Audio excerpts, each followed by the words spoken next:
In ancient Greece, around 500 BCE, the women were expected to remain unheard. Their word, the home. Their role, domestic. In Athens, they weren't citizens. No voice in politics, no right to own property. Their purpose, to bear legitimate male heirs. In Sparta, the rules bent, but did not break. Women held property, yes, but their education was of the body, not the mind.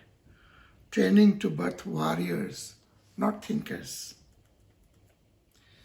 And then in Croton, a man named Pythagoras founded a school around 530 BCE, not just for men, but for women too. A sanctuary of mathematics, music, and metaphysics. A place where girls studied alongside boys. Perhaps the first co-educational school in the Western world. How could Pythagoras be centuries ahead of his time? The answer lies in the heart of his philosophy. He believed the soul is immortal and beyond gender, because every soul, man or woman, needs knowledge to be illuminated. And so in his school, girls studied mathematics and philosophy just like the boys, not as an exception, but as equals. They followed the same rigorous curriculum, mathematics, music, geometry. They followed the same strict rules, shared property, a vegetarian diet, and the famous 5-year rule of silence. To understand how revolutionary the Pythagorean school truly was, we need to look at the women who helped lead it, scholars like Theano, Phintys, and Perictione. Their presence shows that the women held serious intellectual roles, not just as students, but as thinkers and leaders. Theano, often described as the wife or successor of Pythagoras, became the intellectual head of the brotherhood after his death. Her surviving writings show her deep understanding of both ethics and metaphysics.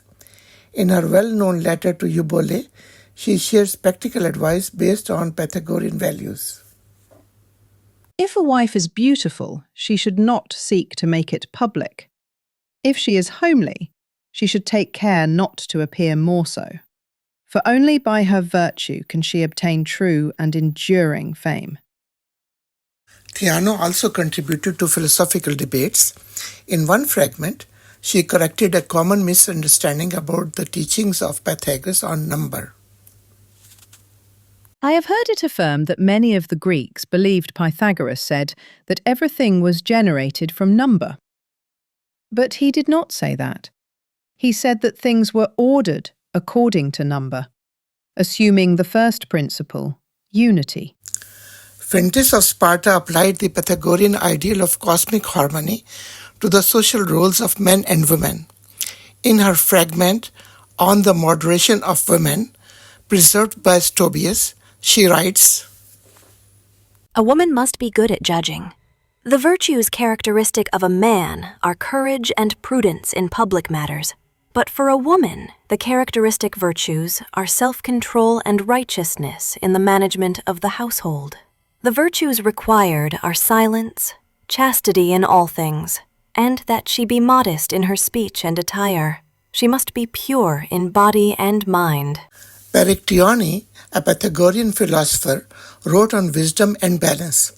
In her work titled On the Harmony of Women, she emphasized the ethical significance of inner and outer harmony, a reflection of the Pythagorean ideal of cosmic order. It is fitting for a woman to be harmonious, having reverence for all things, and being purified from every desire for pleasure. It is necessary for her to practice self-control and to keep her heart pure. For these virtues alone can give true dignity. This glimpse into the lives of women scholars is just one chapter of the larger story of the man behind it, Pythagoras. Thank you for watching.